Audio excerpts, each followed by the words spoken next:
Hello नमस्ते, स्वागत है आपका टेक्निकल प्रीशा चैनल के एक और वीडियो में। दोस्तों, क्या आप जानते हैं हमारे राष्ट्रगान में प्रयोग उत्कल शब्द का संबंध देश के पूर्वी तट पर बसे उड़ीसा राज्य से है। ये प्राचीन समय में कलिंग और उत्कल के नाम से विख्यात था। वैसे तो इस राज्य का नाम कई बार बदला गया, लेकिन वर्तमान उड़ीसा का नाम इसे साल 2011 में मिला, जबकि इसकी स्थापना 1 अप्रैल 1936 को हुई थी।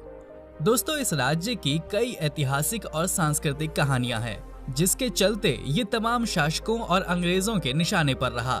तो आइए आज के इस नए वीडियो में हम आपको उड़ीसा की महत्वपूर्ण जानकारी विस्तार से बताते हैं।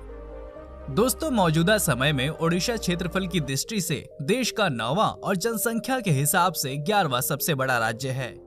इसके उत्तर में झारखंड और उत्तर पूर्व में पश्चिम बंगाल है, तो वहीं दक्षिण में आंध्र प्रदेश और पश्चिम में छत्तीसगढ़ की सीमाएं इससे लगती हैं। उड़ीसा के पूर्व में विशाल बंगाल की खाड़ी है। भौगोलिक लिहाज से देखें तो यहाँ छोटा नागपुर का पठार है, जो अपेक्षाकृत कम उपजाऊ है, लेकिन राज्य की महानदी, ब्रह्मणी, कालिंदी और वैतरणी नदियां इस इलाके को उपजाऊ बनाए हुए हैं। ये पूरा क्षेत्र मुख्य रूप से चावल उत्पादक क्षेत्र है। वर्तमान में ये राज्य कुल 1,55,700 किलोमीटर स्क्वायर क्षेत्र में फैला हुआ है। 2011 की जनगणना के अनुसार इसकी आबादी 4,19,74,218 है। जनसंख्या घनत्व की बात करें तो 236 प्रति वर्ग किलोमीटर है। वहीं राज्य के 63.08% लोग साक्षर हैं, जबकि यहाँ का लिंग अनुपात प्रति 1000 पुरुषों पर 972 महिलाओं का है। उड़ीसा के अंतर्गत कुल 30 जिले आते हैं और यहाँ की प्रमुख भाषा उड़िया है। इतिहास के आईने में इस शहर को देखें तो सम्राट अशोक का कलिंग युद्ध इसी राज्य में हुआ था, जिसके बाद वे सब कुछ छोड़ छाड़ कर बौद्ध धर्म की ओर मुड़ गए थे। इसके अलावा यहाँ गुप्त साम्राज्य, भौमकारा वंश और बाद में सोम वंश का भी राज रहा। 13वीं और 14वीं शताब्दी में इस क्षेत्र में मुस्लिम सल्तनत का भी शासन था, जो औरंगजेब की मृत्यु के बाद समाप्त हुआ। मुगलों के जाने के बाद यहाँ हैदराबाद के नवाब और फिर बाद में मराठा साम्राज्य ने भी शासन किया, जिसके बाद 1803 में इस पर ईस्ट इंडिया कंपनी ने कब्जा जमा लिया।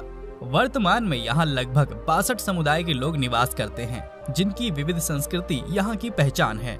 इस राज्य की अर्थव्यवस्था की ओर नजर दौड़ाएं तो यहाँ ज्यादातर आबादी कृषि पर निर्भर है। उड़ीसा की विकास दर अन्य राज्यों की तुलना में थोड़ी खराब जरूर है, लेकिन कई प्राकृतिक आपदाओं से जूझने के बाद भी ये शहर तेजी से प्रगति कर रहा है।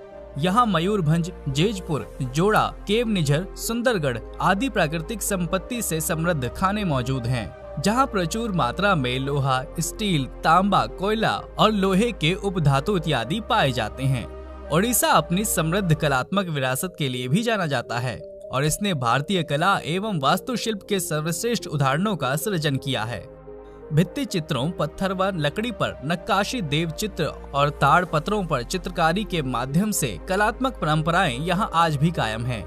यहाँ की संभल और इक्कित साड़ियाँ भारत में बहुत अधिक प्रसिद्ध हैं। ये साड़ियाँ हाथों की कारीगरी से बनाई जाती हैं। सोने चांदी पर की जाने वाली ताड़ की खूबसूरत कारीगरी भी उड़ीसा को अलग पहचान दिलाती है। ये यहाँ फिलगिरी के नाम से जानी जाती है। इसके अलावा ओडिसी नृत्य को दुनिया भर में सराहा जाता है। देश की आजादी के बाद से ही उड़ीसा में शैक्षणिक संस्थानों में उल्लेखनीय वृद्धि हुई है। यहाँ 5 विश्वविद्यालय और कई संबद्ध महाविद्यालय हैं, जिनमें उत्कल विश्वविद्यालय और उड़ीसा कृषि एवं प्रौद्योगिकी विश्वविद्यालय सबसे बड़े और विख्यात हैं। इसके अलावा यहाँ national institute of technology, Akhil Bharatiya Ayurvigyan संस्थान और Indian institute of hotel management जैसे बड़े सरकारी संस्थान भी मौजूद हैं, जहाँ देश के कोने कोने से छात्र पढ़ने आते हैं। उड़ीसा के पर्यटन स्थलों की बात करें तो इस राज्य की संस्कृति काफी समृद्ध है और इसकी राजधानी भुवनेश्वर अपने दिव्य और शानदार मंदिरों के लिए विश्व भर में जानी जाती है। यहाँ हिंदू, बौद्ध और जैन धर्म का एक अद्भुत मिश्रण देखने को मिलता है। साथ ही आदिवासी लोगों की जमीनी विरासत और खाँटी संस्कृति देखने को मिलती है। यहाँ का सबसे महत्वपूर्ण त्योहार भगवान जगन्नाथ की रथ यात्रा है। इसके साथ ही यहाँ कलिंग उत्सव, चंदन उत्सव, कोणार्क सूर्य मंदिर उत्सव, दुर्गा पूजा इत्यादि धूमधाम से मनाया जाता है। इस राज्य में कला महोत्सव का भी समय समय पर आयोजन होता है, जिसमें रेत पर प्रतिकृति उतारना खासा प्रसिद्ध है। यहाँ मौजूद भारत के 4 पवित्र धामों में से एक जगन्नाथपुरी का मंदिर लगभग 800 साल पुराना है, जिसकी भव्य रथ यात्रा देखने लोग दूर दूर से आते हैं। कोणार्क का सूर्य मंदिर और भुवनेश्वर में स्थित लिंगराज मंदिर उड़ीसा के प्रमुख दर्शनीय स्थलों में शामिल है और भक्तों को अपनी ओर आकर्षित करते हैं। इसके अलावा सुंदरपुरी बीच और भारत का सबसे लंबा मानव निर्मित बांध हीराकुंड भी उड़ीसा में घूमने वाली प्रमुख जगहों में शामिल है। आप यहाँ चिल्का झील की सैर कर सकते हैं और खूबसूरत नज़ारों से रूबरू हो सकते हैं, जहाँ आप राजहंस और किंगफिशर जैसे जीव जंतुओं को भी देख सकते हैं। उड़ीसा में आपको भितरकनिका नेशनल पार्क, सिमलीपाल राष्ट्रीय उद्यान, नंदन कान्हा का चिड़ियाघर और ट्राइबल म्यूजियम जैसे कई रोचक स्थान भी देखने को मिलते हैं, जो देश ही नहीं विदेश में भी फेमस हैं।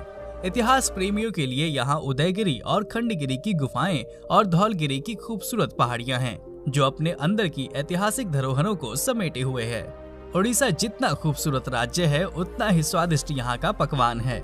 सेल पुड़ी और रसगुल्ला यहाँ की शान है, तो वहीं दलमा यहाँ आने वाले पर्यटकों की पहली पसंद है। वैसे अगर आप दही बड़े दम आलू के शौकीन हैं, तो ये भी यहाँ आपको गली गली में मिल जाएगा। अगर आप यहाँ आएं तो यहाँ की पानी पूरी और स्वीट फूड को जरूर चखें। यकीन मानिए ये आपको जिंदगी भर याद रहेगा। अब अगर आप उड़ीसा को और भी करीब से महसूस करने के लिए यहाँ आने की सोच रहे हैं, तो हम आपको बता दें कि ये राज्य हवाई, रेल और सड़क मार्ग से बहुत अच्छी तरह से कनेक्टेड है। भुवनेश्वर का बीजू पटनायक अंतर्राष्ट्रीय हवाई अड्डा भारत के सभी राज्यों के प्रमुख शहरों से अच्छी तरह से जुड़ा हुआ है। इसके साथ ही भुवनेश्वर रेलवे स्टेशन और कई अन्य प्रमुख स्टेशन भी आपको यहाँ आसानी से पहुँचा देंगे। इसके अलावा आप यहाँ सड़क मार्ग से नेशनल हाईवे 6, 53 और 49 के जरिए यहाँ सरकारी बसों या अपने प्राइवेट वाहन से भी पहुँच सकते हैं। तो दोस्तों आज के लिए इतना ही, फिर मिलेंगे नेक्स्ट वीडियो में। तब तक के लिए जय हिंद, जय भारत।